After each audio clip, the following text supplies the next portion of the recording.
Governor. Join me, the narrative's Calistra Farrier, as I sit down with Timothy Antoine, Governor of the Eastern Caribbean Central Bank, to discuss challenges, opportunities, and projections for Grenada and the sub-region. Conversation with the Governor will be live on Wednesday evening at 8 o'clock on GBN television. Hear what the ECCB is doing in the areas of access to financing to build climate resilience and opportunities for youth development within the financial space, banking fees, the threat of de-risking, and more.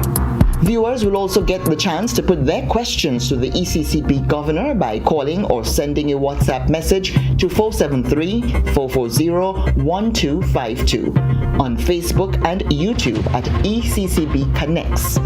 My conversation with the Governor will also be live streamed on ECCB Connects and GBN Live on Facebook. Join us at 8 p.m. on Wednesday for my conversation with the Governor.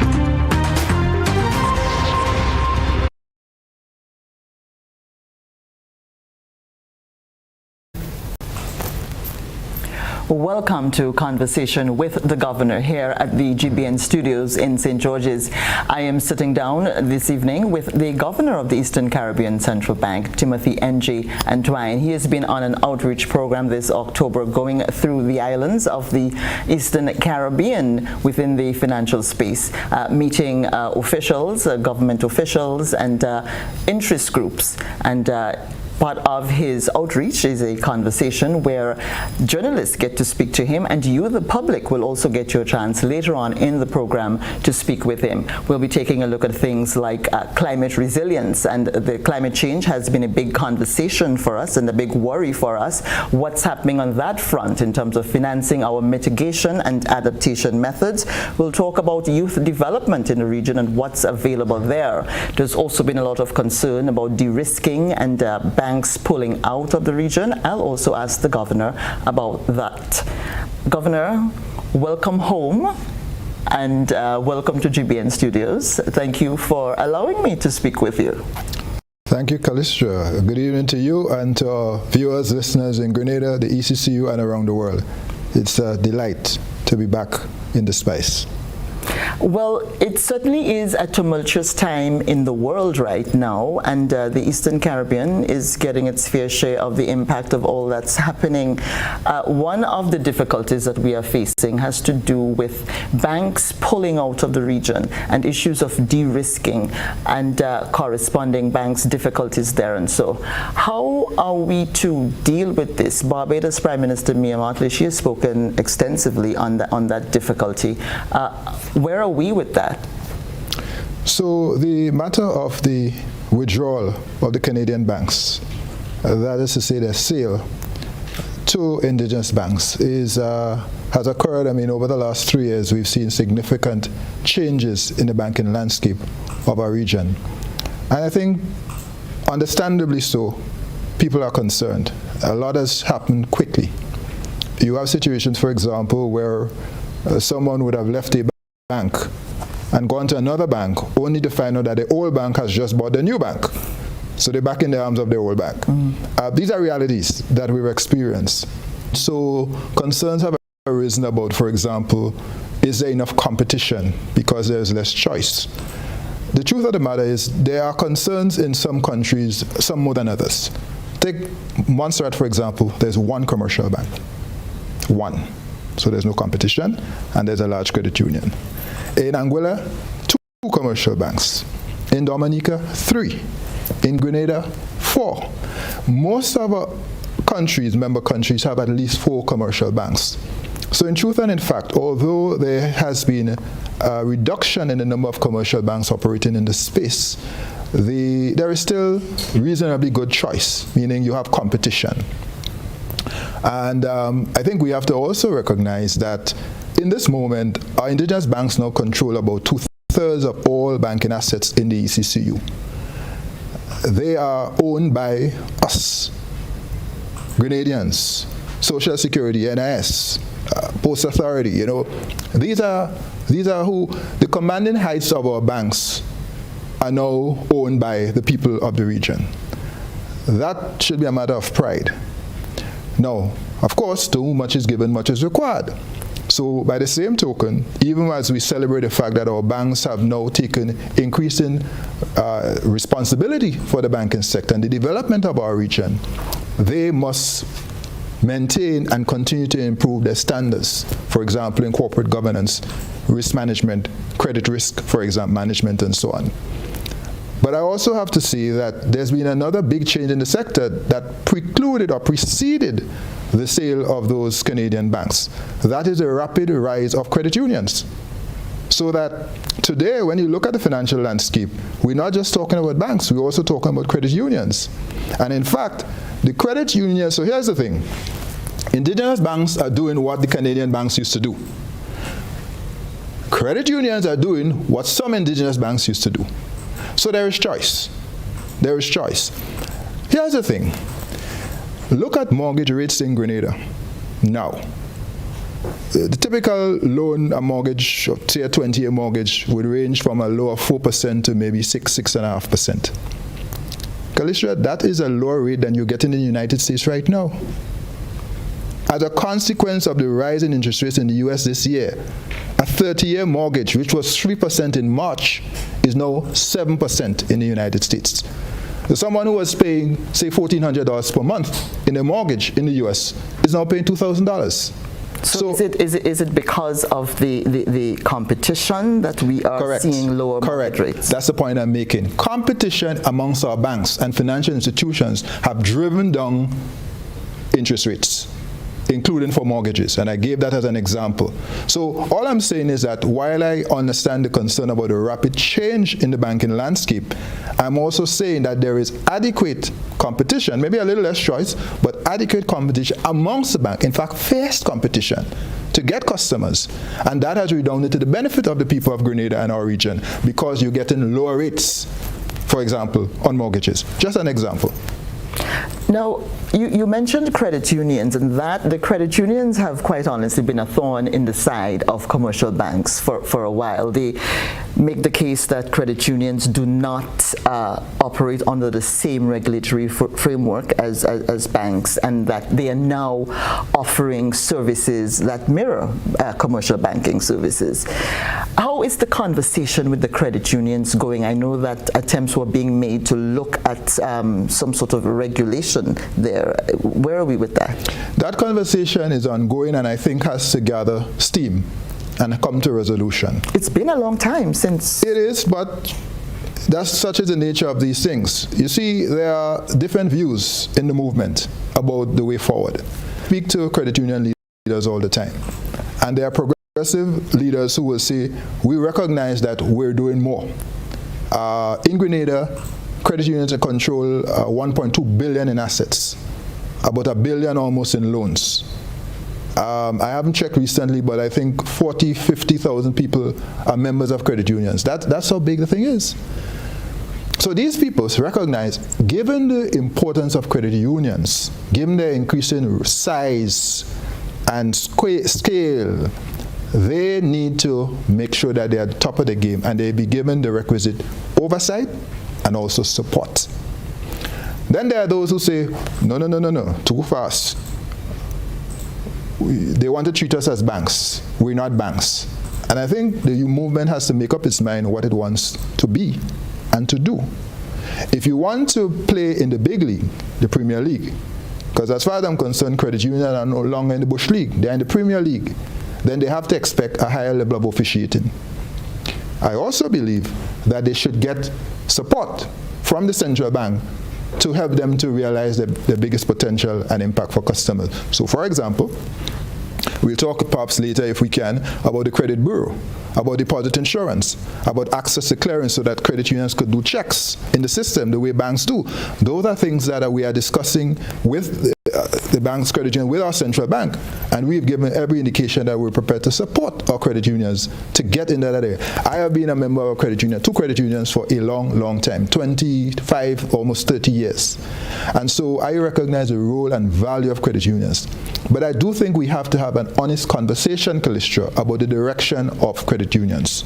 If they want to be a connected international system, that comes with certain responsibilities, like the issue of combating money laundering and terrorist financing. like the issue of dealing with the risking or correspondent banking relations.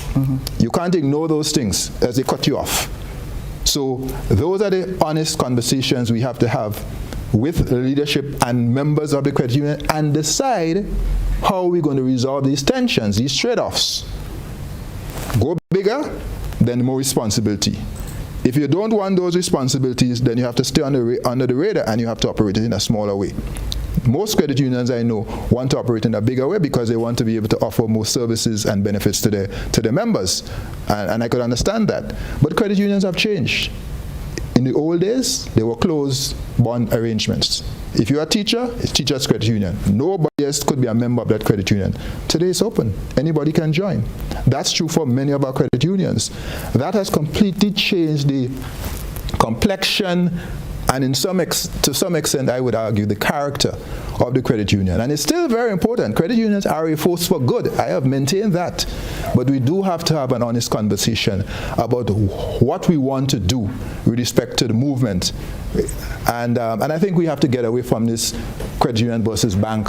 I think it's a kind of false narrative, to be honest. It's a far more nuanced, far more complex discussion than credit unions versus banks. And most people are members of both credit unions and banks. But I think that one of the concerns, because the regulatory framework that governs them doesn't seem to be moving. So that's the thing. In line with yes. with I hear the you. growth. I hear you. You're raising a very valid point. And I'm saying to you, I'm in agreement that the regulatory framework has to keep pace with the evolution of the sector. Jack Welch, classic Jack Welch. If the rate of change in the market is faster than the rate of change inside, the end is in sight. If the rate of change outside is faster than the rate of change inside, the end is near. The end is in sight. It means you have to adapt to the operating environment. If not, you become irrelevant and you go out of business. And I think we have to have those honest conversations across the region. Frankly, not just in Grenada. Now, on the issue of banking, though, and with the indigenous banks now getting greater control and a greater share of the thing, one of the concerns is the human expertise to deal with matters and whether or not there is a risk there. Do we have the human capacity to now take on that kind of responsibility? Any training programs that are designed to develop our human capital in the banking industry so that we can properly manage what, as you said, a great responsibility? Yes, so their training is ongoing, but I think in some cases with the acquisitions, the indigenous banks also acquired some of the talent from the Canadian banks. So there are people who worked, some, not all, who worked for these Canadian banks, Scotia or RBC, who are now working in an indigenous bank. So they brought their skills, their experience, their expertise to that indigenous bank. But you are correct that the capacity needs to constantly be enhanced. Banking is just very dynamic, and you have to constantly up your game. So that is certainly something that we want to see. I'll mention briefly, Calistra, that the ECCB has been encouraging our commercial banks to come together to do what we call a shared services for risk management, compliance in particular. You look at the Canadian banks, large as they are, they actually collaborate on a few things. Shared services. Things like compliance, internal audit, even IT. You can't compete on that. You could compete on customer service and certain products. But when it comes to these core things, you want to do them together to reduce cost. One of the reasons why Scotia was the most profitable bank in our region is because Scotia did exactly that. It had a shared service arrangement, a center in Barbados or Jamaica or Trinidad or somewhere, and spread those costs across 20, 21, whatever countries. And so they were able to reduce their unit costs of operation and drive up their profits. In the case of our indigenous banks, they don't have that luxury. They're operating in one country with a few branches, not across countries. So the cost of operating, the unit costs, are higher for indigenous banks than they are for the Canadian banks. So we've said to our indigenous banks, come together, create these shared services, which you can all buy or purchase, and then compete on customer service and some of the other things. But keep that tight and minimize the cost by having some kind of economies of scale. That is a discussion that is ongoing with our indigenous banks. Banking fees. There's been a lot of complaint from the public about banking fees. Any plans to look at that? Yes, we've heard lots of complaints. The truth is, right now, there's no provision in the law. So when people say, what is the central bank doing? Why are you not tackling this? The law doesn't give us that permission. Who can tackle? The most we can do at the moment in the Banking Act is to say to the bank, what is the reason why you're doing this? Have you given your customers adequate notice? And notice means 30 days. That's it. We can't say yes, we can't say no for any fee adjustment. So how are we going to tackle this? We need to bring legislation through the Monetary Council, which are our finance ministers, which must then be taken to our parliaments.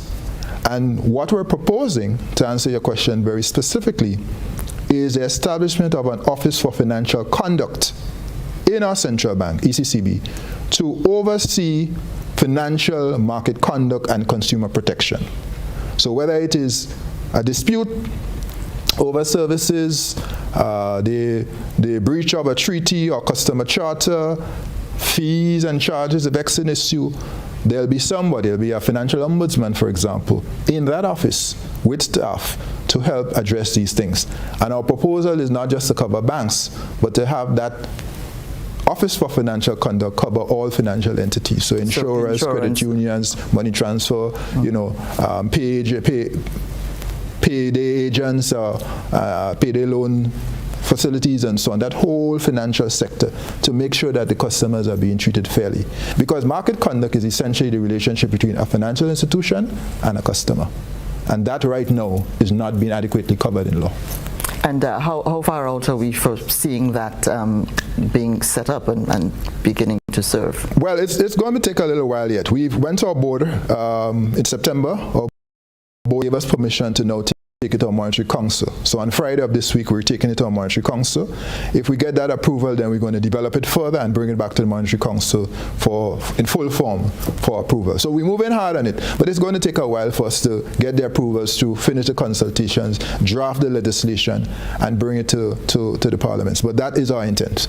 And how, once you have such a facility in place, what sort of changes or improvements do you anticipate or do you expect to see within the financial services space? Well, certainly transparency, accountability, meaning that there will be a watchdog and there will be someone that persons can go to, customers can bring their complaints to, where they are aggrieved or they have a complaint. Right now, they call us central bank, we may make some calls, but we do not have any teeth in the law. You don't have the authority. We don't have the authority.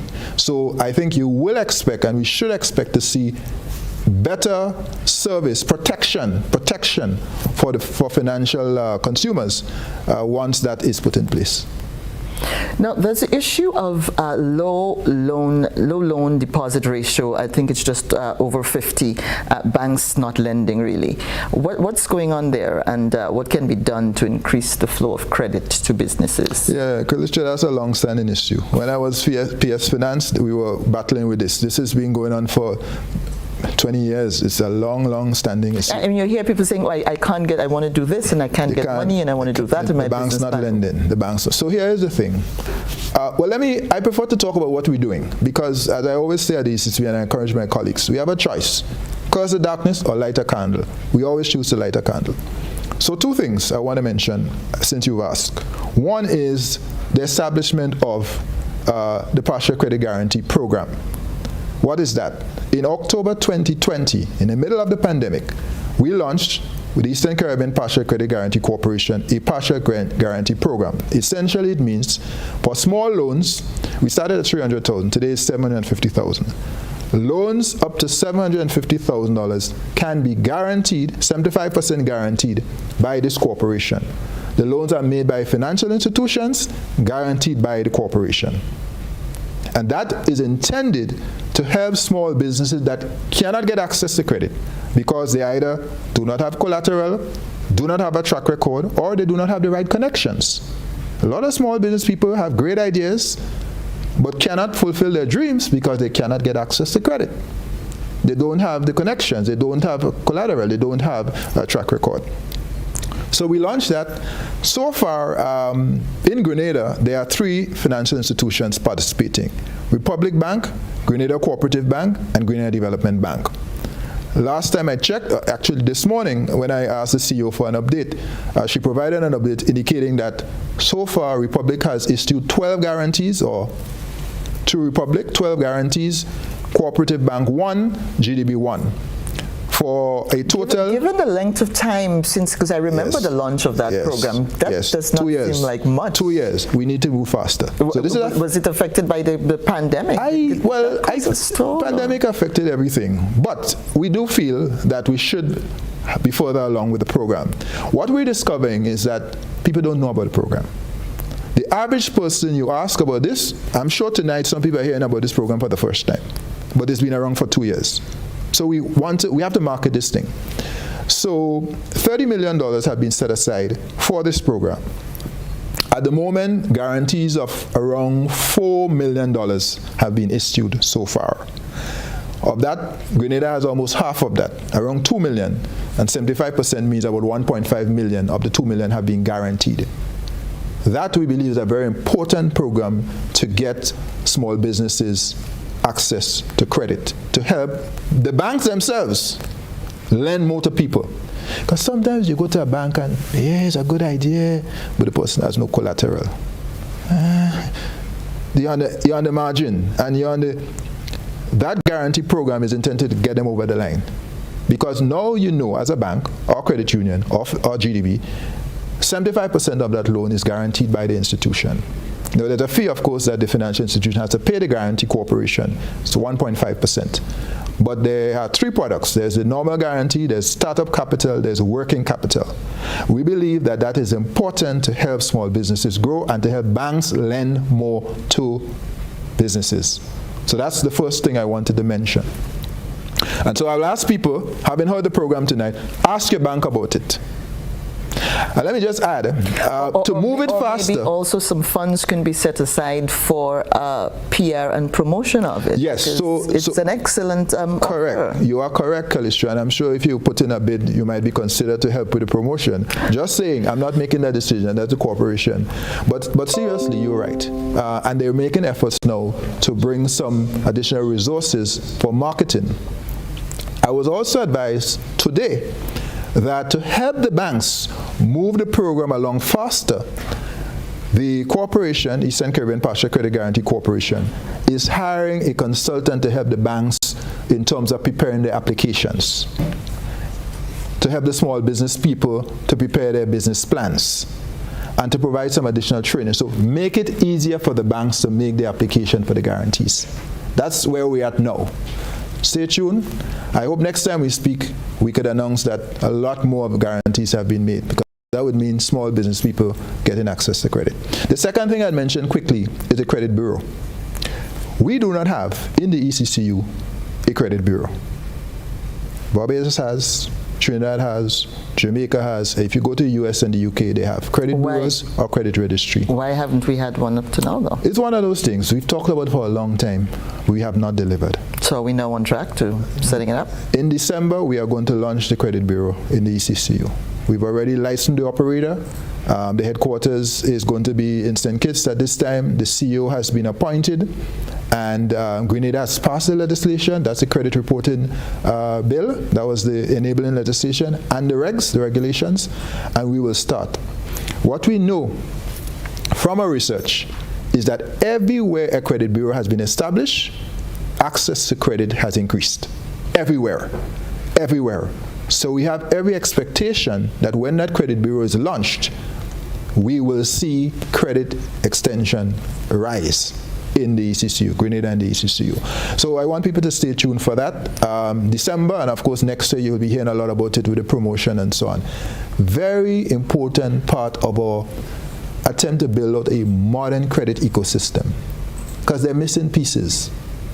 I mentioned the partial credit, now the credit bureau. These are 2 key missing pieces that we're adding And I think that will help to answer your question about why the banks are not lending more and why, the loan to deposit ratio is so low. So improved access to financing and capital. That's correct. But the depositors' monies in these indigenous banks that we have here, it seems as if they're doing a lot of investment outside. And I think one of the worry is that depositors' funds are being risked. And there's also a situation where a lot of the financial services, particularly in Grenada, in insurance, for instance, the profits are shipped out and the investments are elsewhere. You don't see a lot of investments. For instance, with the collapse of CL Financial, when we look here in Grenada, all we see is one building on Young Street that everybody's fighting over to get their share out of. There's nothing here that we can put a lien on. Any concerns there about investments outside of the territory? You have to strike a balance. The majority of the investments need to be in the country, in the currency union, but not all. It's a simple, basic principle of diversification. Take Social Security, NIS, for example, and we've had this debate in Grenada for years. How much money of Social Security, NIS, should be invested in the country versus overseas? And the actuary has been very clear. You can't put all your eggs in one basket. You invest in one country and a hurricane wipes out the country. What happens? Then people will say, well, how could they be so foolish to put all of their investments in one country? Don't they know that hurricanes pass through sometimes? So what the actuary, I haven't checked recently, but when I was in government of Grenada, the actuary recommended that 80% be invested in the country, 20% outside. And I know efforts were being made to do a little diversification to make sure that not everything is in the country. And that's true generally. So for banks, most of the investment of our banks are in Grenada, in the currency union, but they do take a portion. It varies. Some banks have a very small portion, one or two banks a little bit more, that they put outside to help diversify and to generate some returns. And are these investments being monitored to see whether or not they're being put in high-risk investment? Well, they are not supposed to do that. And as a regulator, our central bank demands that they have certain risk management frameworks, protocols around these investments. They cannot engage in certain high-risk activities. It is obviously up to the banks, but we do provide guidance, the ECCB, as a regulator of commercial banks, on this question about the investment of depositors' funds, essentially any investments that they may do abroad. All right, Governor, let's take a break here and now, and we'll come right back. This is a conversation with the Governor on GBN Television. When the ECCB took the bold step to introduce Dcash, the people of the Eastern Caribbean Currency Union were at the heart of this decision. It's about creating opportunities. It's about connecting family. It's about linking friends. It's about changing the way we do business. It's about transforming lives. A journey to a place where none have gone before. Will not be without its challenges. But challenges will not deter us from our goal. It's about me. It's about you. It's about all of us.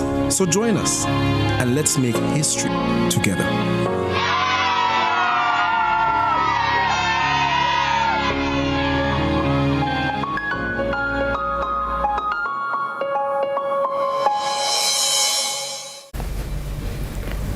Welcome back, viewers. I'm having a conversation with the Governor of the Eastern Caribbean Central Bank, our very own here in Grenada, Timothy N.J. Antoine. I'm Calistra, Farrier. Governor, the strength of the EC dollar, and I think every time I interview you, I ask you, every time I interview people, I ask about the strength of the EC dollar on when I did business files, if you remember. Yes. Are we still as strong as we were? There are concerns that it was backed so heavily and it wasn't necessary, and that something could have been done to make ease the space so that people have more access. Yeah, so our dollar is strong. Currently backed 90%, and that's a remarkable achievement when you think about what we've been through over the last 5 years. Hurricanes, Irma Maria, pandemic, volcanic eruption in St. Vincent and Grenadines, inflation, and historically low interest rates by the Fed, 0 since March 2020. To have all of this happen to these islands and to have our currency as strong as it is, 90% back, is a remarkable achievement. And what it says is that the policy, long-standing policy, preceded me. We maintained it obviously since I assumed office, of maintaining strong reserves has been a wise decision. Because how we think about it is that these reserves are an insurance policy. An insurance policy which is peace of mind when you have a shock or disaster.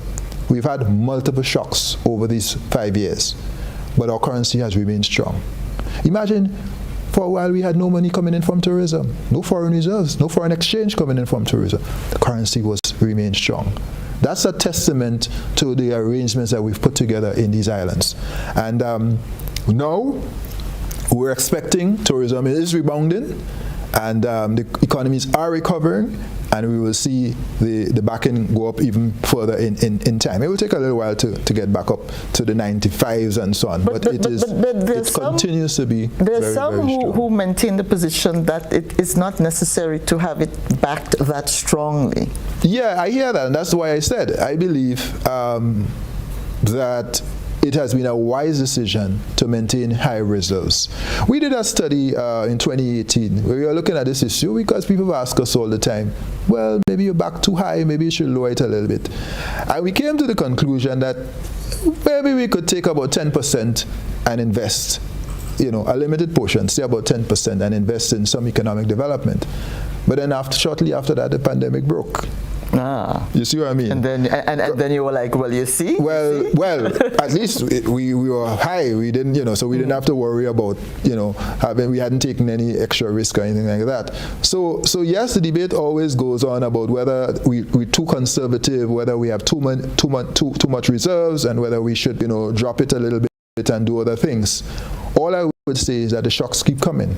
And to manage those shocks, the buffer, you need to have strong reserves. That has served us well in this period, and therefore we will continue to maintain a strong dollar.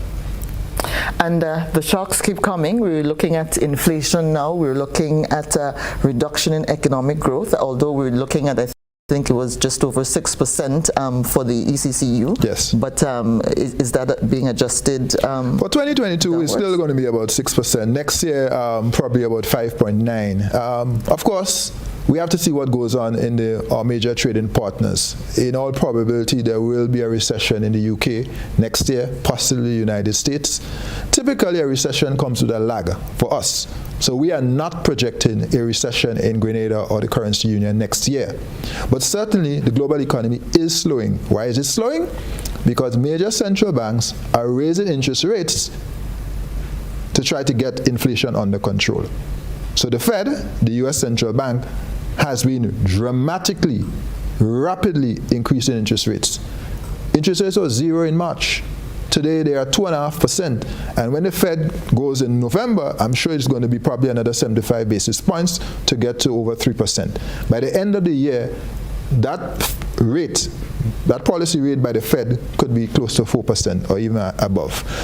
Next year, it may even get to 5%, because until the Fed can get inflation under control, it will continue to drive up interest rates. That's the reality that we're facing. And unfortunately, the Fed has made a decision, and in fact all major central banks, that in this period, there will be some pain, but it is better to take the pain now and get inflation back under control than to have inflation get out of control. The last report a couple weeks ago, inflation was still around 8% in the United States. They want to get it down to around 2%. How long will it take? What will it take? Some people argue it may have to get to about 5%. In the last time inflation was so high, the rate went up to 20%. I don't think it will go that high this time. But inflation has been very stubborn, Calistra. Very, very stubborn. And of course, the situation has been exacerbated by the war in Ukraine, the Russian invasion of Ukraine. But supply chain issues before that related to the pandemic. And the truth is, until we're able to get inflation under control, we're going to see that sort of situation. So the slowing of these economies. And let me just say, there's nothing the ECCB can do about inflation. We import inflation.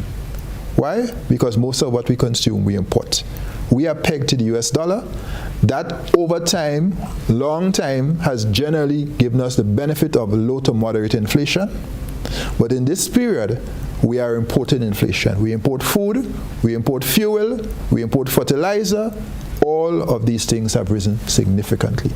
So we are dependent on the Fed, the US Central Bank in particular, to get inflation under control. So one of the major ways that we can deal with our inflation issues in the region is to simply begin to produce more. Absolutely. We need to feed ourselves more, to be less dependent on others for food, for a fact. And I was making the point this morning in a social partners meeting. In 2 years' time, well, 2024, less than 2 years, Grenada will be celebrating its 50th anniversary of independence. How could we be independent and be so dependent on others for food? Let's make a point of doing something about that. So the challenge before Grenada and our currency union is to reduce our food import bill by 25% over the next 3 years. Import bill in Grenada is around $253.4 million at the end of last year. Can we get that down by 25%, which would be around 190 million? And if we're going to do that, we have to do three things. We have to tackle meat, we have to tackle grain, rice, cereal, what have you, and so on. We have to tackle fruits and vegetables. Because these three food categories account for about 50% of all the food that we import. Somebody told me today, I hadn't checked the numbers, that in chicken alone, somebody made a point, $70 million we spend on imported chicken. That's meat. So to tackle the food import bill, you got to tackle food, meat, grain, like breakfast, cereal, oats, whatever, and fruits and vegetables. And then I suppose what we have to tackle, and that's where the guarantee program with the banks come in, because we need businesses to be financed in order to produce more. Correct. So, and I mean, we had a very lively discussion in the cabinet when we presented the cabinet on Monday. The cabinet was very engaged. We were very pleased to be able to present and to hear from the cabinet. We had a very lively discussion about some of these issues, because it's complex. I mean, to do food, we all agree, yes, we need to reduce, but then you have to look at a number of things. The inputs, the cost of fertilizer. You have to look at the question of pre-deal larceny. You have to look at the question of insurance. If you have a loss due to a disaster or pest and diseases, how do you indemnify the farmers? How do you protect them? You have to look at taste and preferences. Some of us like foreign, and we have to change our tastes and acquire a taste for local. We have to look at our trade policies. The fact of the matter is, local food are not cheap. Ultra-processed food, imported, not good for our health, are far cheaper than our locally grown, organic, healthier foods. So there are a range of issues that we have to look at, a raft of issues to tackle this question of food and nutrition security, but we have to tackle it. Because, for instance, the locally produced poultry, that's what I use. I do not buy imported meat. If I eat imported meat, it's probably at a restaurant or something. And the price difference between what's imported and what is locally grown, produced here is so vast, it's so different. It is.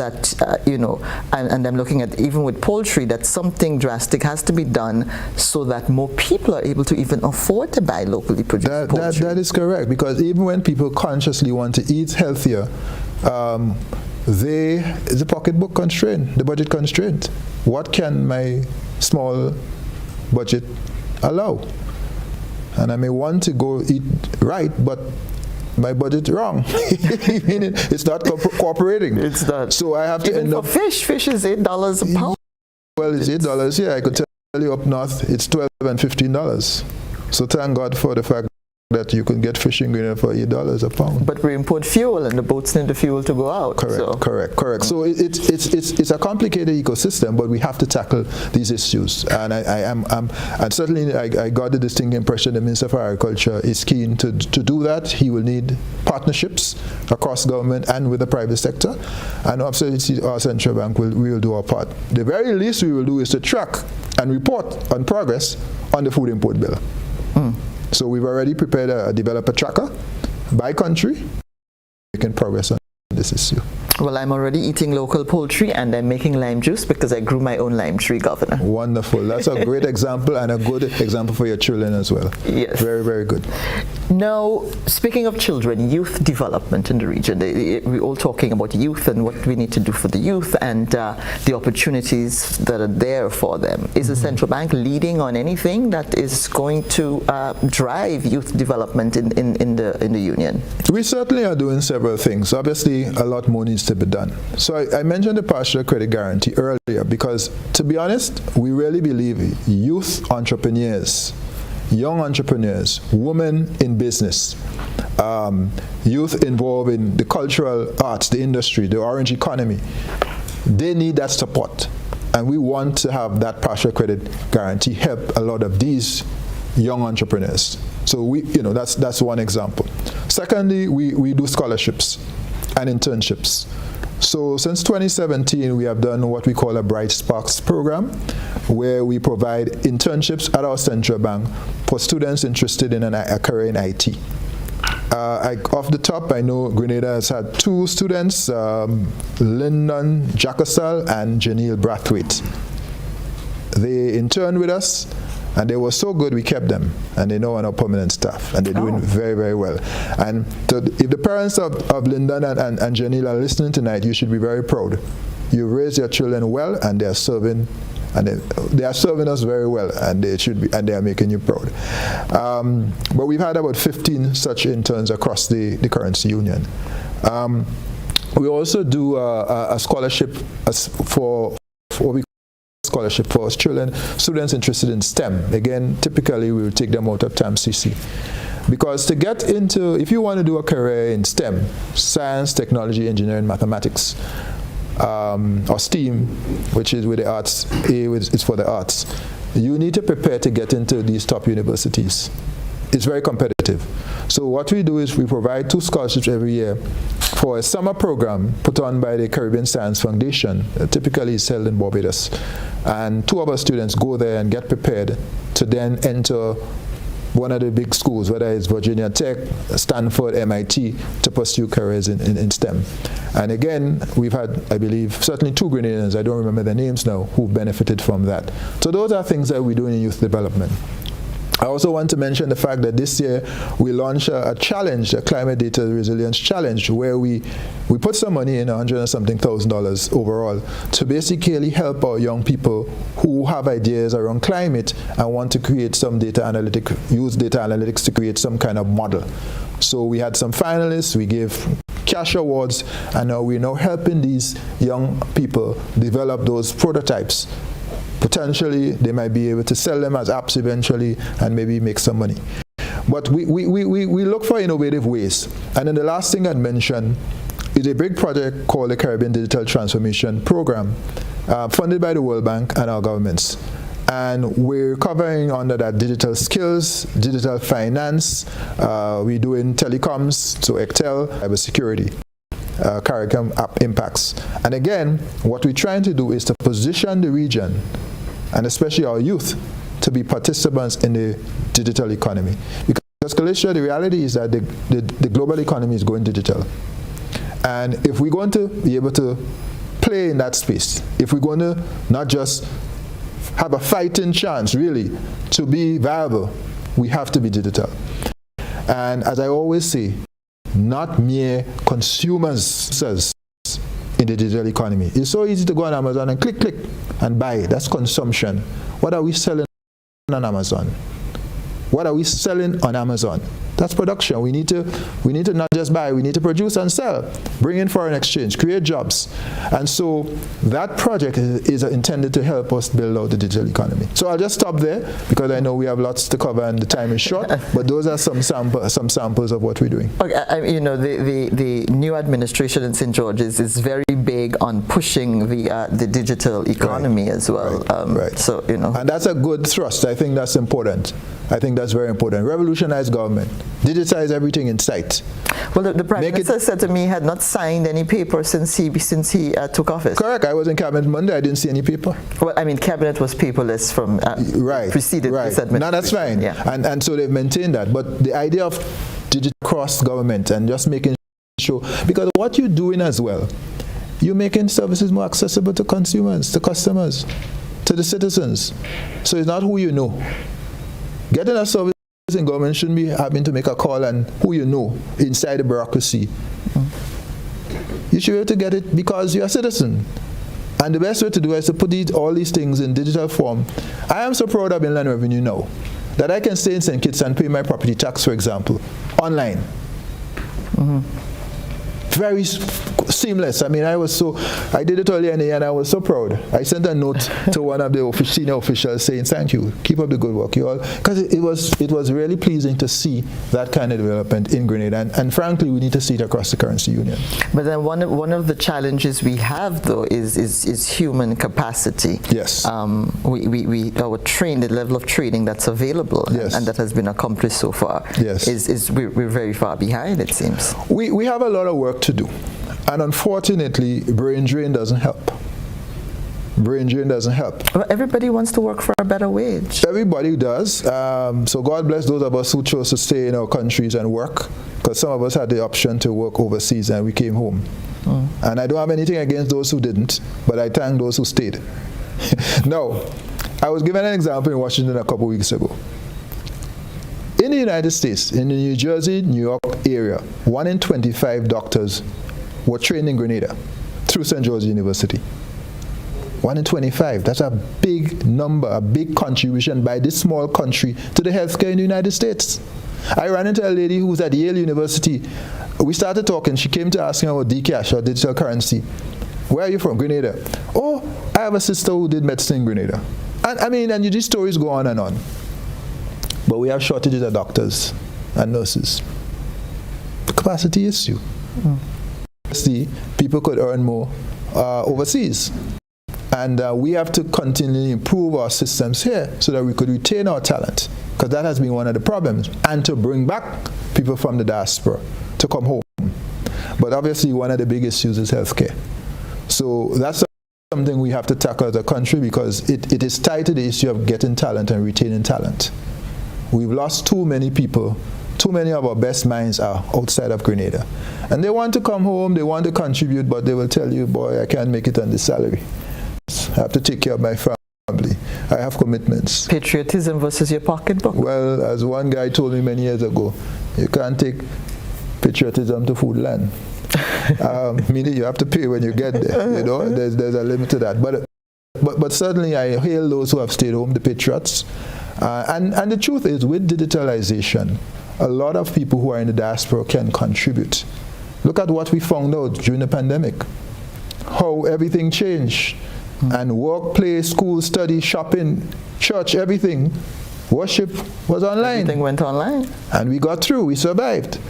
So the moral of that story is that we could get more creative in the use of our talent in the diaspora. And we need to do that.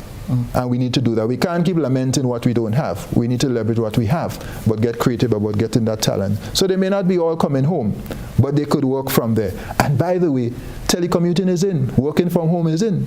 So you may have some people who can actually come back to Grenada and live with a job in the United States. But then our telecommunication system is going to need to be able to have the capacity. Internet has to be 5G. Not 3G or 2.5G, 5G.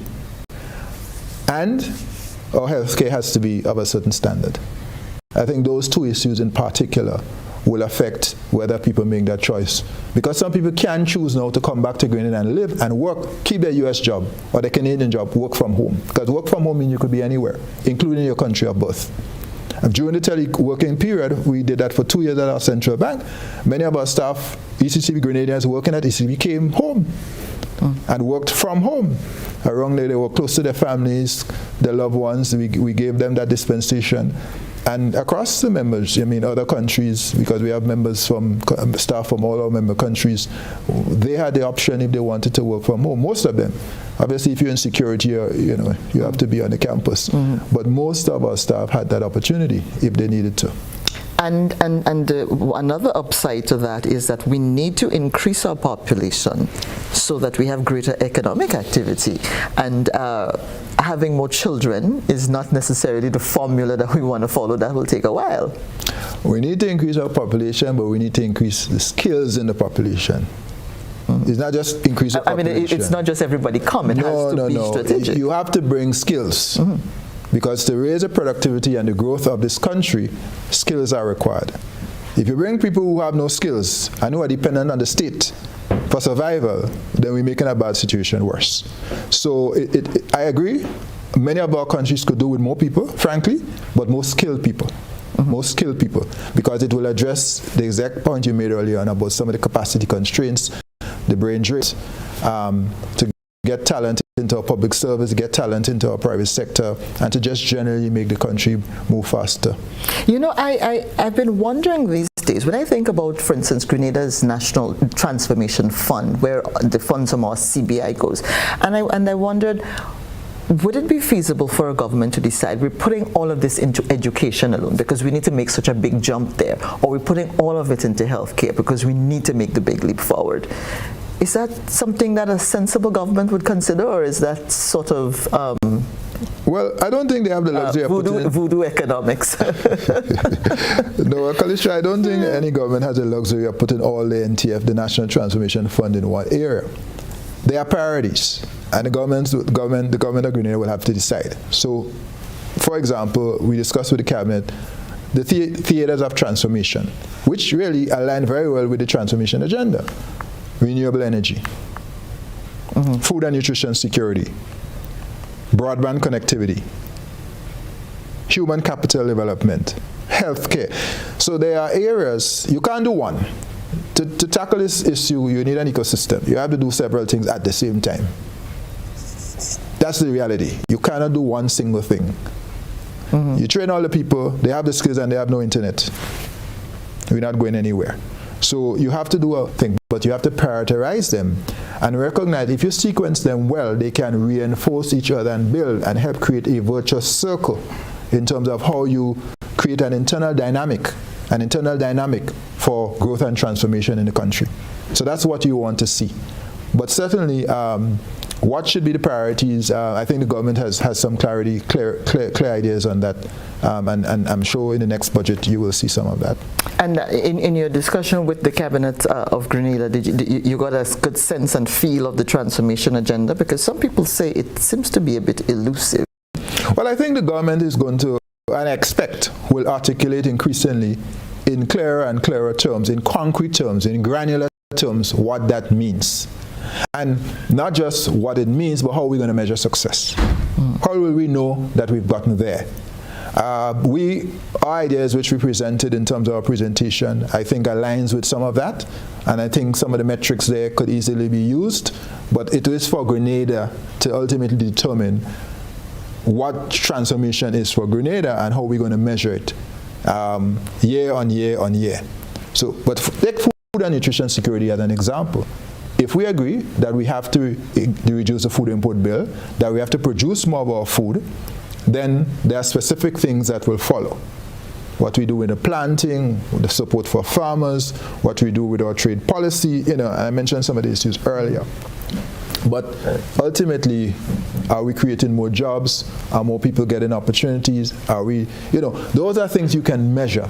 So my view is that the conversation has started, and it is for Grenada to elaborate that, articulate that, and give clarity to how we will measure success.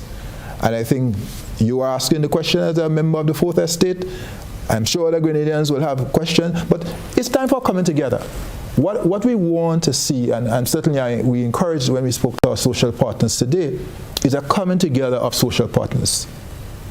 labor unions, business, civil society, churches, with the government, and of course the citizenry, all our citizens and residents, to be able to move that transformation agenda forward. A child in a primary school must know what that transformation agenda is, and may be able to tell you 1, 2, 3 transformation. That's how deeply rooted and grounded this idea must be. And I think it requires a narrative, a compelling narrative. It requires regular reporting and accountability so that we are clear on the journey. The bus has started here, we go into Sautez, and we know, okay, we're involved now. We know who we stop and pick up along the way. Right. And there's clarity there. So I think now is the time to have those sort of conversations. You know, I was, during an interview on my program recently, we were talking about how the transformation agenda, it needs the kind of spirit that existed during the 79 to 83 revolution in terms of people's participation and how everyone was on board and it was a mantra, the productivity and that kind of thing. That spirit again. I agree. I think that's a good analogy, although obviously the circumstances then and now are very different. But that energy, the energy, including from our youth, including from our youth, not just our youth, but including from our youth, that energy is important. Calistra, to get anything done serious in life, innovation, transformation, you need energy. There's ideas, but to move from ideas to reality, you need energy. That's hard work. That's constant effort. That's discipline. Day in, day out. I tell my children all the time, discipline is a price for the future you want. What future do you want? That. Discipline, a price for the future. We have children. Discipline is the price for the future. Not what daddy wants, not what mommy wants, you want. If you decide that's the future you want, what price are you prepared to pay? You go to a football game, you have to pay a price, unless you go over the fence and your thing and and so on. My point is, discipline is the price for the future we want. And you are having that energy now, that patriotic fervor. So even the fact that we have the 50th anniversary coming up, how do we rally as a country around that milestone as a country to really elevate transformation, for example? You use that auspicious date to catapult the thing and to create. You're just leveraging what you have, you know, and that is available to us. And it's very important that our youth are engaged and fully involved. So you are correct. All right, let's take another break here. I'm Calistra Farrier, and I'm having a conversation with the Governor of the Eastern Caribbean Central Bank, Timothy N.J. Antoine. We'll be back in a moment. When the ECCB took the bold step to introduce Dcash, the people of the Eastern Caribbean Currency Union were at the heart of this decision. It's about creating opportunities. It's about connecting family. It's about linking friends. It's about changing the way we do business. It's about transforming lives. A journey to a place where none have gone before will not be without its challenges. But challenges will not deter us from our goal. It's about me. It's about you. It's about all of us. So join us and let's make history together.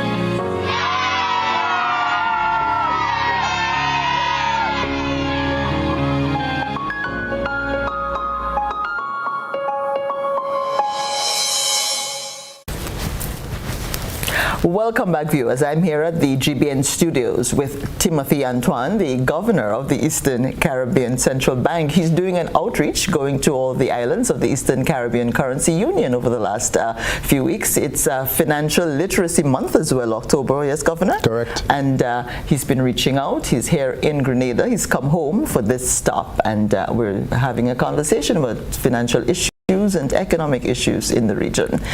Viewers, you can call in this segment now with the Governor. Following that, you can call in or text your questions and comments to the Governor. This is a participatory program, and so you can have your say as well and have your queries addressed by the Governor.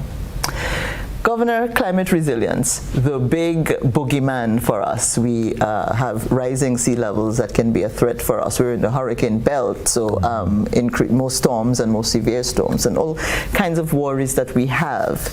We have to build differently, we have to build better, and all of this is going to cost money. We're looking at debt crisis for developed countries.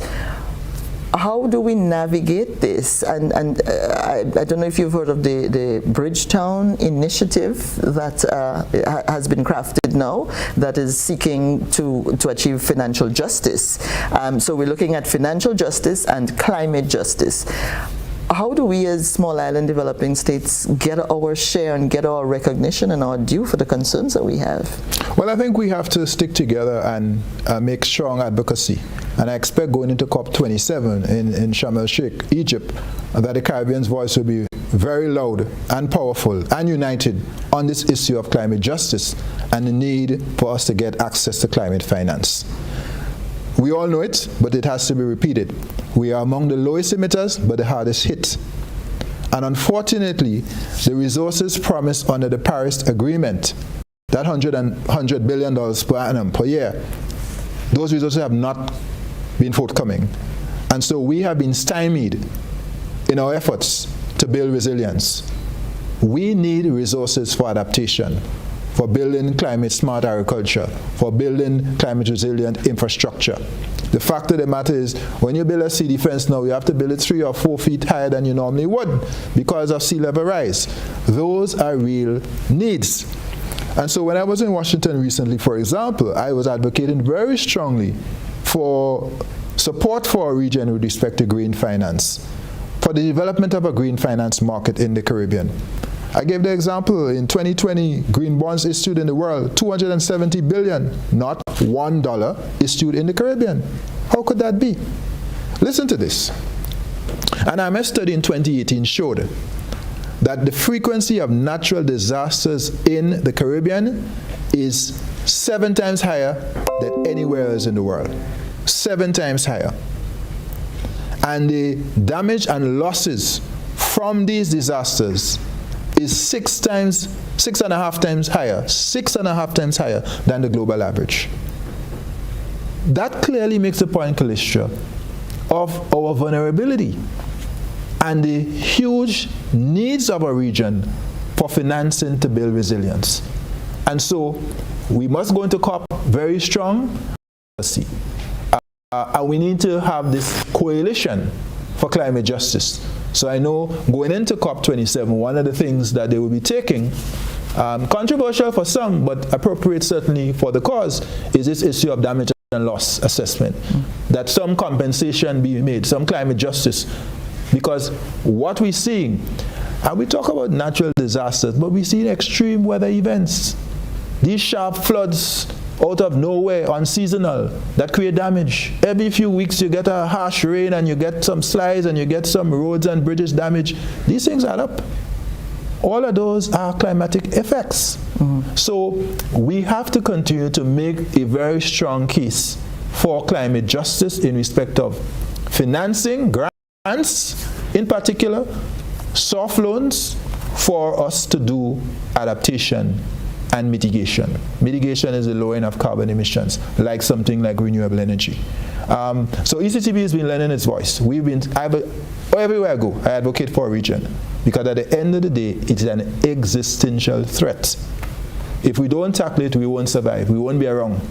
And we have to do everything to protect our future. It seems like we're appealing to conscience rather than self-interest. And I don't know if conscience really resonates with these developed countries who are...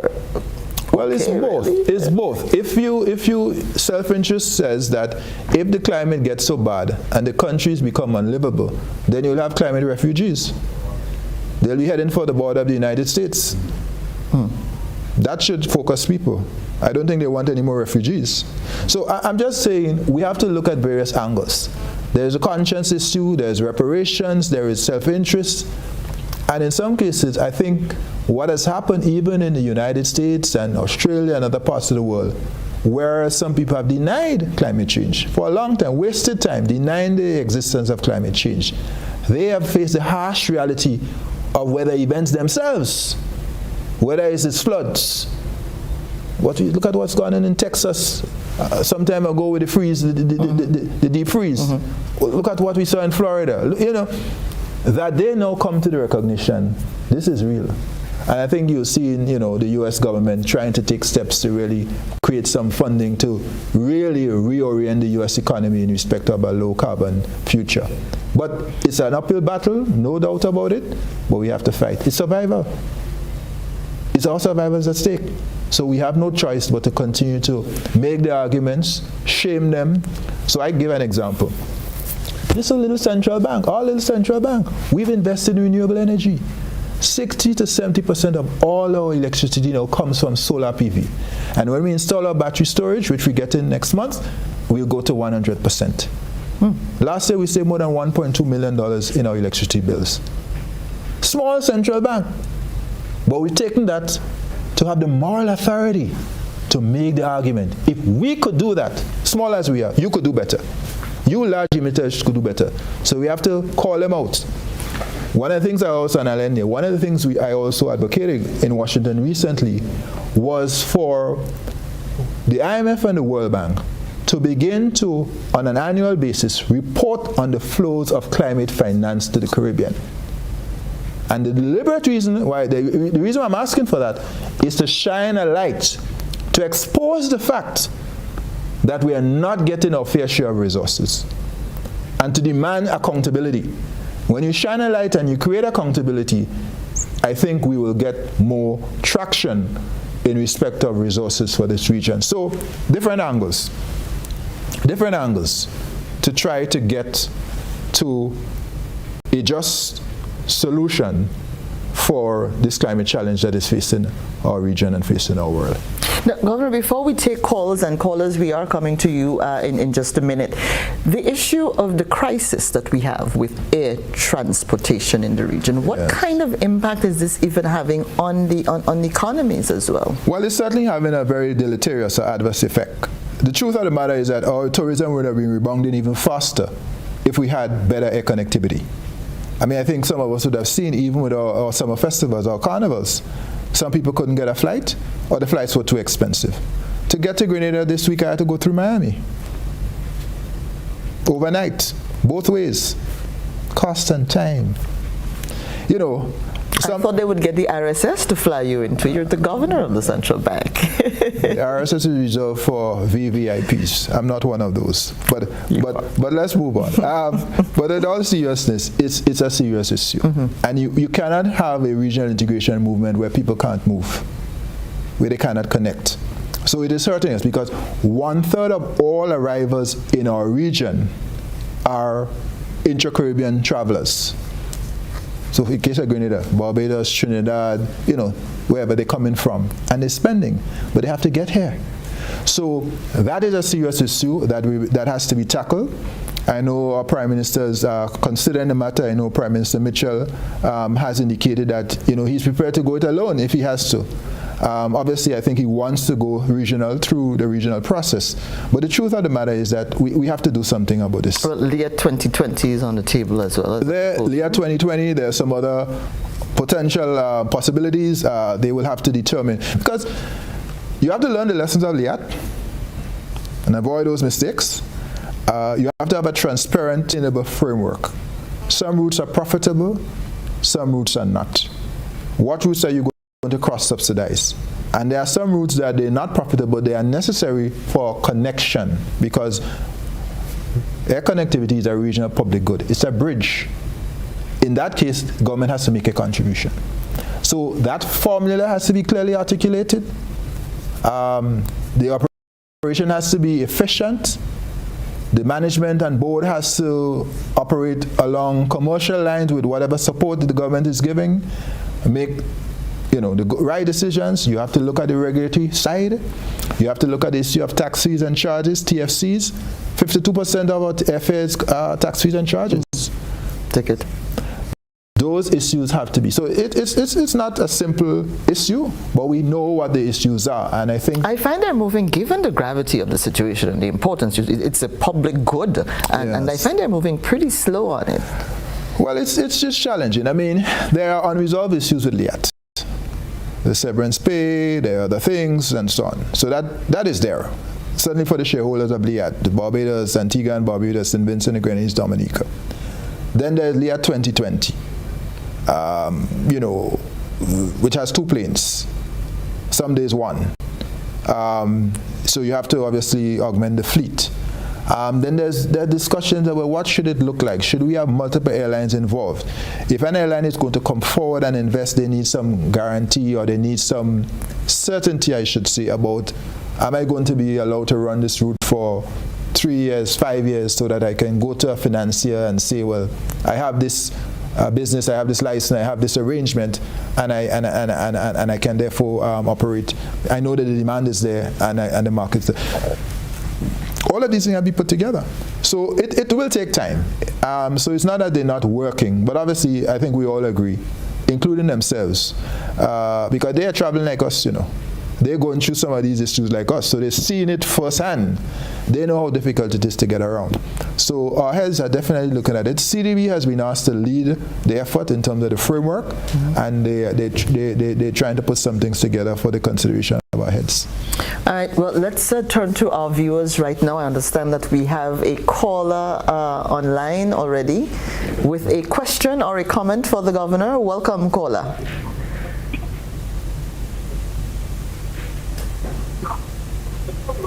Did that caller get impatient? Hello, good evening. Good evening. Welcome to the GBN studios. The governor is available to you. Yes, good evening, Ms. Farrier and Dr. Antoine. Good evening. Yes. I love your tie and your go ahead and listen on your phone. Can you turn the volume down on your device? But I just want to move the conversation a bit. You talked earlier on about the importance of an ombudsman. In light of the financial and economic landscape issues, how important is the reality of consumer affairs protocol and bureau within the OECS area vis-a-vis all the challenges we are facing today? Do you think that is critical for development as nation states? Yes, I certainly do. I think there has to be a regional approach, which is why through our central bank we are taking a regional approach with the Office of Financial Conduct to create the protocols, as you put it, for consumer protection. It has to be a region-wide effort. I think we know that we've been successful with a regional central bank, one central bank for the region, and that's the same idea we want to take to this issue of financial market conduct. It is absolutely important.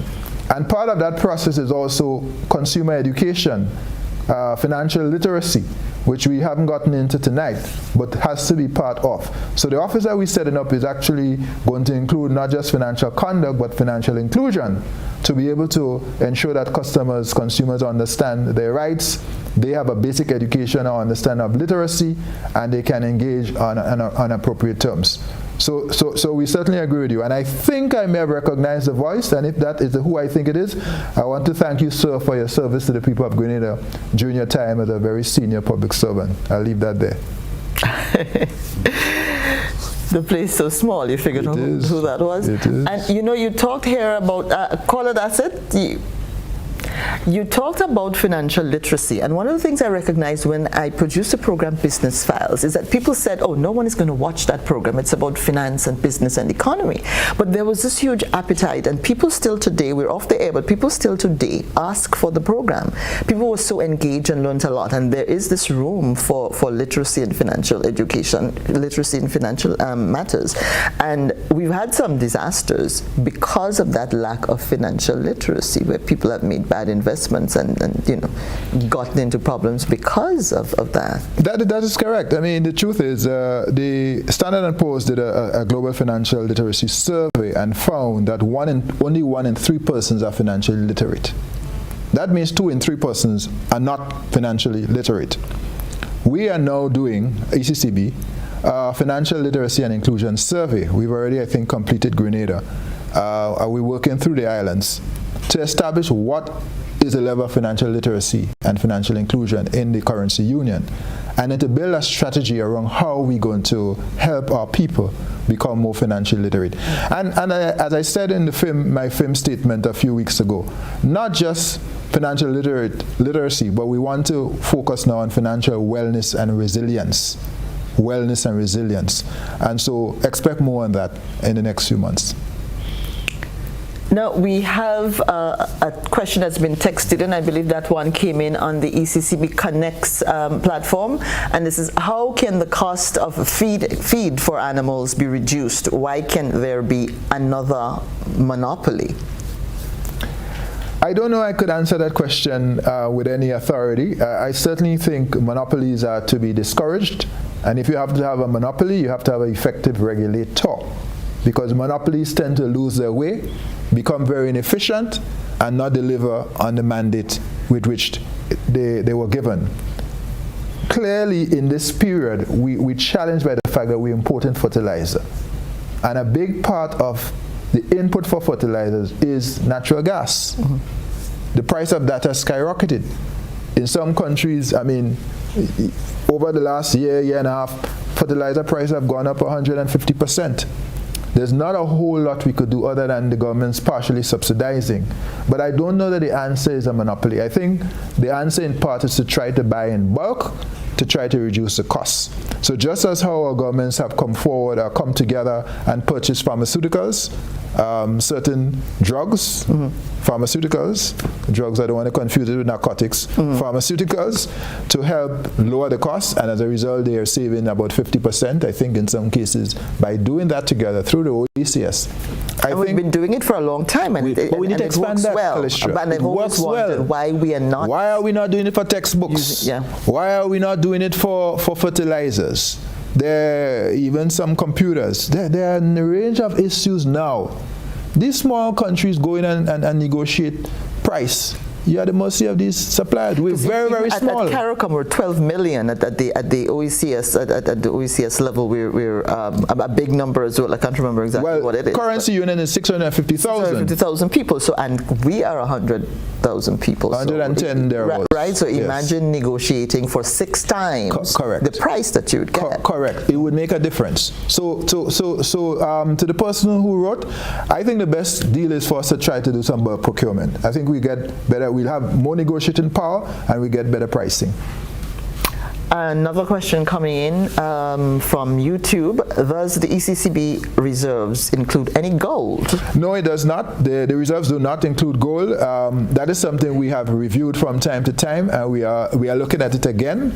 Our investment policy does allow us to invest in gold. Traditionally, the bank has not. And why not?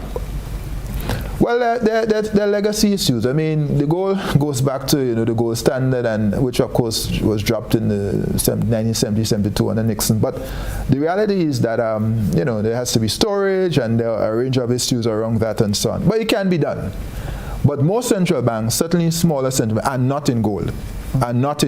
I think in the Caribbean, I think Guyana, because Guyana used to have a little gold, and maybe one other country, a little portion. But most of our central banks, we did a survey on that, they are not in gold. But gold is something we have to consider, and we are certainly looking to see whether that's something we will do going forward. Okay, we have another caller on the line. Caller, welcome to the GBN studios. Hello.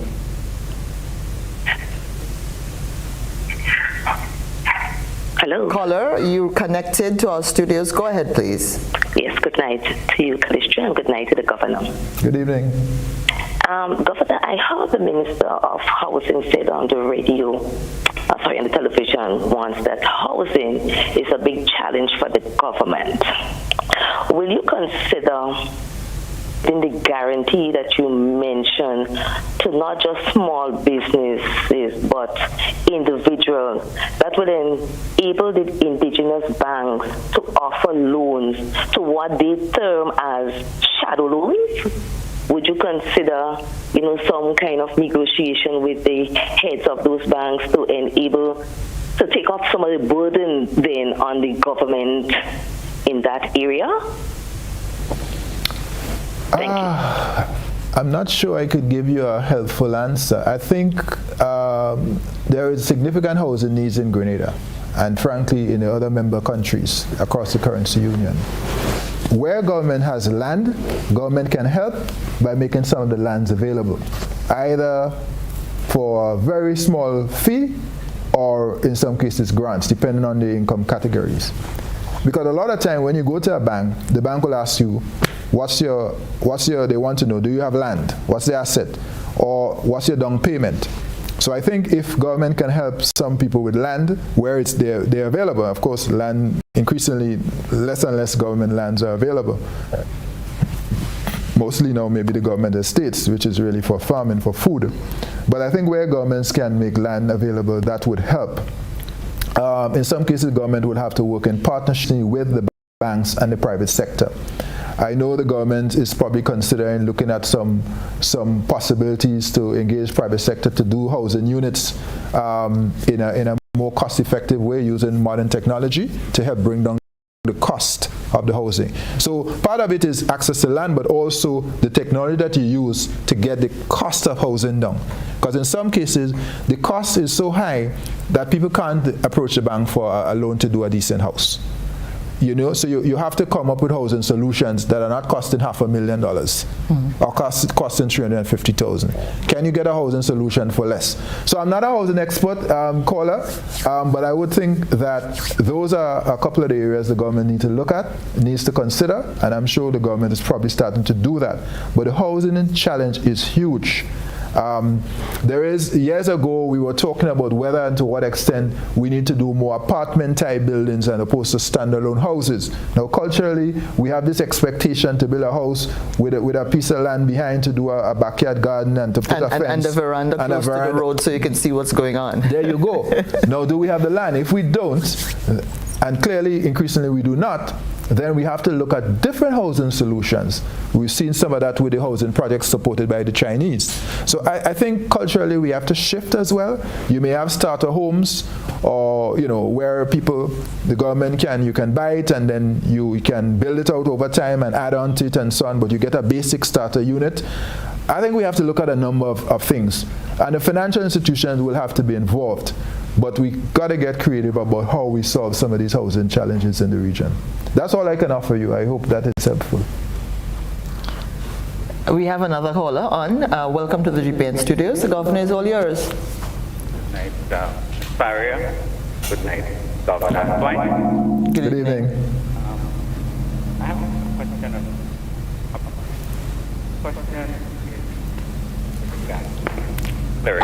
Caller, we are not hearing you very clearly. Can you speak up a bit, please? Is it better now? Better. A bit, a little bit more volume. Pretend you're shouting to your neighbor over the fence. I'll try to raise my voice. Yeah, the question is in relation to the clearing out facility. We have this situation here where people have to wait 2-3 days before a check is cleared. In fact, you can't, if you don't have an account in a bank, you can't walk in and cash a check. Are there plans to create a clearinghouse facility for banks here, if there is none? And the comment is with regard to opening up bank accounts. In Grenada, it's like pulling teeth. I walked into a bank in the United States, and I opened an account inside an hour. We can't do that in Grenada.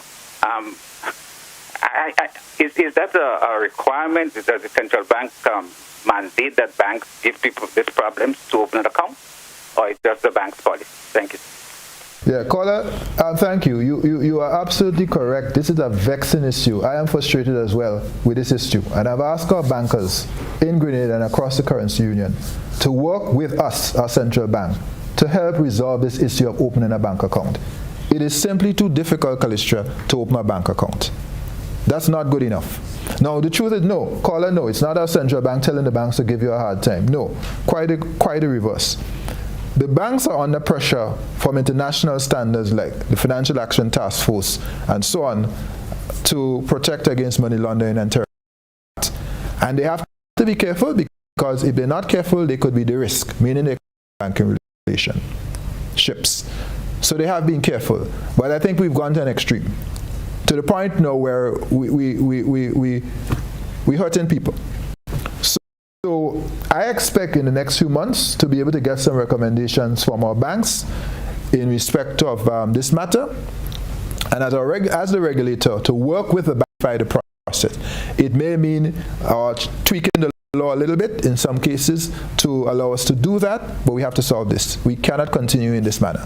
We cannot continue in this manner. So I give you a commitment, caller, that we will work with the banks, the ECCB, to address this issue of opening a bank account. And now he also asked about banks that will not clear. So on the clearance issue, so the way the clearance system works right now, it is that it is owned by the commercial banks and the central bank. We are joint owners of the Eastern Caribbean Automated Clearinghouse system. So we already own it. What we've been trying to do is to develop it so that it's cheaper. And we are also now trying to get the credit unions access to the clearinghouse so they could do checks. The truth about the matter is that a check should not take more than 1 day to clear, but depending on which bank, depending on what time of day you deposit check, sometimes it's still taking 2 and 3 days. And that's part of the reason why we also wanted to do Dcash, because what we were saying is that it takes too long. It takes too long. Payments, time is money. You ought to be able to make a payment and hit your account in seconds. That's what Dcash does. Within seconds, I make a payment to you and you receive it. That's the value proposition. Safer, faster, cheaper. And so I'm simply saying that we have to look creatively at how we're going to do it. And you're going to hear more about Dcash because we haven't marketed it very well yet. You're going to see a lot more of it in the new year, this end of the year and into the new year. But the answer is not more checks. I think we have to do a better job on checks, but the answer is to look for additional ways to make payments faster, cheaper, and still safer. Because but I think also and I suspect what the caller is also asking when he talks about the checks is there at least one bank that I know of, that if you do not hold an account there, but an account holder writes you a check and you go to cash it, the bank will not honor the check unless you have an account there. Yeah, I get that, Calistra, and I'm aware that happens in some cases. That is not a requirement of the central bank. We wish the banks would not do that. But the banks, and I think you should get the Bankers Association on a program and let them tell you why they're doing that and what else they could be. They're given reasons, some of which I think I understand, but some of which I don't accept. I think we have to do a better job of serving the customers. But the banks are under pressure as well in terms of compliance. But a check is a demand that you're given this by the person whose money is there, and they say, can this money over? And they're saying, no, we're not going to do it. What excuse? Well, their concerns are they don't know you, they don't have a profile on you in terms of money laundering, and therefore they want to do business with who they know and who they have the due diligence on. That makes absolutely no sense. It makes bring them on and talk to them. I am not here to defend that. Out the window. I am not here to defend that. I think you are well placed to ask the banks to come in and have this conversation with you and the Grenadian people, because I think both sides need to be heard. But I certainly agree with the caller that it's too difficult and we have to make it easier. But the issue of de-risking and the corresponding banking, if this continues, how is it going to affect economic activity? We seem to be at the mercy of this regulations and the situation that has really very little to do with us. The issue of terrorism and money laundering and that kind of thing. And that's why it's so vexing. We're hurting for something that is not of our own making, and frankly, where we're the least contributors. Everybody knows most of the money laundering that goes on in the world goes on in the large financial centers of the world, not in the Caribbean. I am not saying no money laundering happens in the Caribbean. I won't say that. I think money laundering happens everywhere. But certainly, most of it happens in the big financial centers. It's like climate change. We're suffering, and we didn't cause the bulk of the problem. Correct. So we clearly have to. We are concerned. I will say though that the purchase of the Canadian operations by our indigenous banks have helped to some extent, in the sense that our indigenous banks are now larger and therefore more attractive to the correspondent banks. So for some of these indigenous banks, the pressures on the pressure has eased because they're now larger, they're now more profitable. Because you might have been a $700 or $800 million bank, you're now a $1.5 billion bank. A lot of our indigenous banks are now billion-dollar banks. So in that sense, we have actually seen some improvements in some banks with respect to correspondent banking relations. The other thing I'd mention very briefly, I know we don't have much time, is that there's a broader discussion going on at the international level about whether and to what extent central bank digital currencies, multi-CBDCs as we would style them, could ultimately assist us in reducing our dependence on correspondent banks. But that's another subject perhaps for another day. When you do give me a one-on-one interview on my program, The Narrative, the pension issue in Grenada, that has been a big talk, and I would have called you a million times already had you still been in the permanent secretary's chair at the Ministry of Finance on this matter. What's your take on it? Grenada now going into paying $60 million in retroactive and pension reinstated. Well, you need to call the permanent secretary in the Ministry of Finance. You have a very able permanent secretary in Mike Sylvester. Call him, he will answer the question. That's who gets all of my calls now. I'm calling him as much as I used to call you. Very good. Well, I'm pleased that we now have come to the point where this long-standing issue is being resolved. I think the previous administration had started some work there, but certainly with the ruling and the new administration's upfront commitment to move forward, and that this year I think we are seeing finally, after many years, some light at the end of this tunnel. I think it is also pleasing, and I was making this comment a little earlier today, that the government of Grenada today, this government, is in a position to go forward and pay, I think, close to $60 million, I think is the number. 60 million in the retroactive. Without borrowing, without having to borrow. That is a testament to fiscal management. And it is a great thing, and Grenadians should be proud that because of our collective sacrifices under that homegrown program, that we're in a position today where the state can meet its obligation to pensions, to its workers in respect of pension. It is a great thing that a government, you could have a change of government, and the treasury isn't empty. Because we took, collectively, all of us in Grenada, made sacrifices to put our fiscal house in order. That is serving us well. The government is able to do a number of things because we put our fiscal house in order. And I was very pleased to hear the Prime Minister say recently that come 2023, the government is going to return to the Fiscal Responsibility Act. And I think that's important because what those buffers allow you to do is to do transformation, to be able to do the things that you want to do. If you didn't have those arrangements now, where would the pensions be paid from?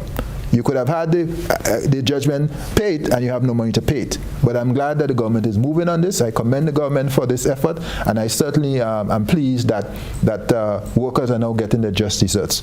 I will say, and it came up today as well with our social partners, we have to make sure that our people have the requisite financial counseling and support to spend their pensions well. I'm not saying that they won't. And not just spend it well, but the savings and investment. Invest. Yeah. And in fact, I shouldn't say spend because you want to invest. So I've said, I'm sure they already have plans for the money, but somebody asked me, well, what will you do with it? What should they do with it? I say, well, it's up to people, but you could pay down some debt, you could put away a rainy day fund, and you could invest in a business. Those are 3 ideas for your pension. But I'm sure financial institutions will be happy to give advice. But it's very important with this kind of money coming into the system soon that people have some guidance in terms of how they can maximize the use of their hard-earned, well-deserved pensions. Especially with the increase in scammers out there, and especially online. They're really targeting people online now. And you work hard for it, don't throw it away in foolishness. So you need guidance. Reach out where you need help. But 3 basic areas you can do. You can pay down debts, clear your mortgage if you have a mortgage. You can put aside some for the a rainy day fund, and you can invest in a small business. Those are some starting ideas. The Prime Minister also talking about in 2023 moving to fortnightly pay at the government for government workers. Your opinion on that? Can you offer an opinion on that? I can't, meaning that, so I know the idea conceptually is to have velocity of money, more circulation in the economy. And same amount of money, but faster. So essentially you're getting paid half and half, right? By the way, it's funny because, I remember my first job as a bank teller, that's exactly what happened. I got paid on the 10th of the month and the 25th of the month. Half on the 10th, half on the 25th. And I'm actually on reflection, it was the same thing at the World Bank.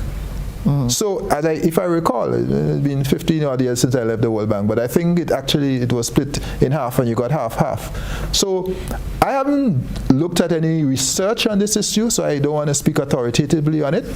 But certainly, the idea of more money circulating faster and so on is potentially a good thing. Some people argue that they will be able to save more. But what we have to make sure that people have appropriate counseling, because a lot of the obligations are monthly. Your mortgage is monthly. Your car loan is monthly.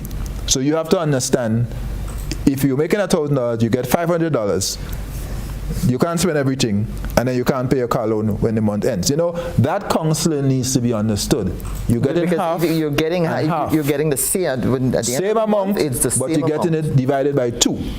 You're getting the same amount, so if you're making $1,000 a month, you're getting $500 now and $500 later. You still have to manage those monthly obligations, unless you're able to convert them to fortnightly. So there are some people who are already in Grenada, the banks for example, who are on fortnight already. But for others like the government and so on, they will have to put things in place. It can be done. It's a little more cost involved, but you can do the software and you can do the payroll runs and so on. But I think my bigger issue really would make sure that there are appropriate counseling around that. Because that's a culture shift. And you could find that people don't understand that and get themselves tied up in financial knots.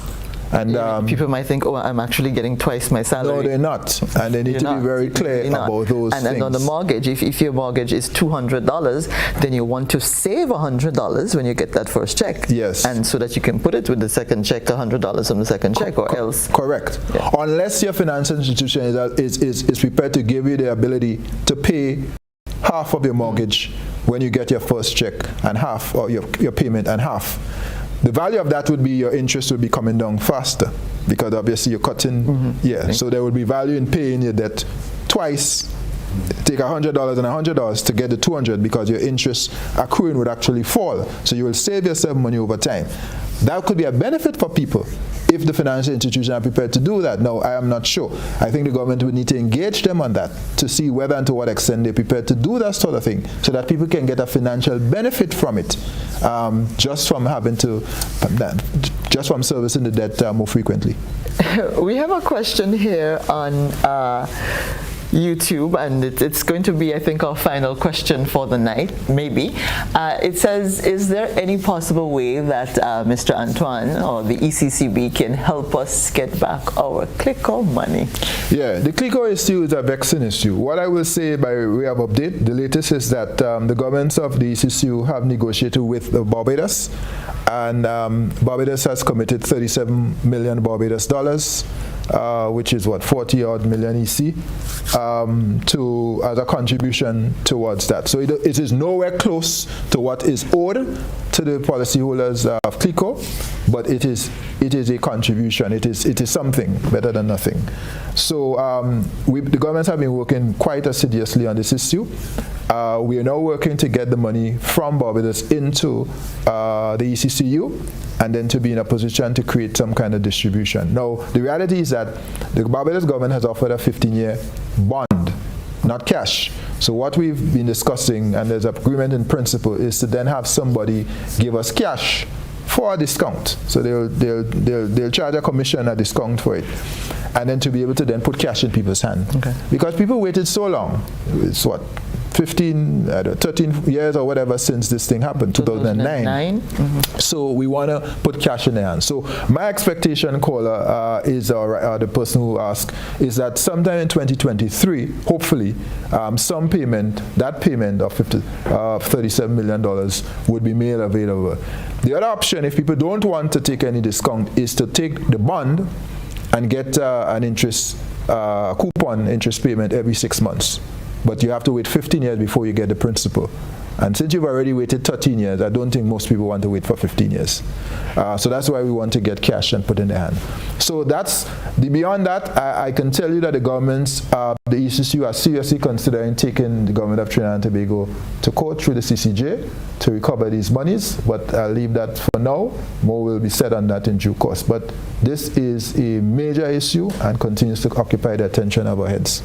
Prime Minister's right. And I know after the meltdown, a lot was done to shore up regulations in financial regulations. Yes. But there are those who believe that it did not go far enough. That businesses in the financial service sector are still able to export the profit and invest elsewhere. I talked earlier about how all Clico left behind was one measly building on Young Street in St. George's. Should we do more? Should governments do more in terms of regulation that says how much percentage of financial institutions have to be locally owned, similar to Canada's system in the insurance industry? Yeah, where there's a 51%, I think, or something like that. Yeah, I think we certainly could and we need to do more, and I would certainly encourage us to do that. Ultimately, I mean, you need to have a combination of local and foreign. It can't be all foreign, it can't be all local. Meaning, and when I say can't be all local, it's because foreign, what does foreign bring? It brings some technology, it brings some capacity, it brings some capital. But certainly in the financial sector, well, in the banking sector, that's what's happened. Essentially, you know what I said, indigenous banks control the commanding heights. Our people control our banking system now by virtue of ownership.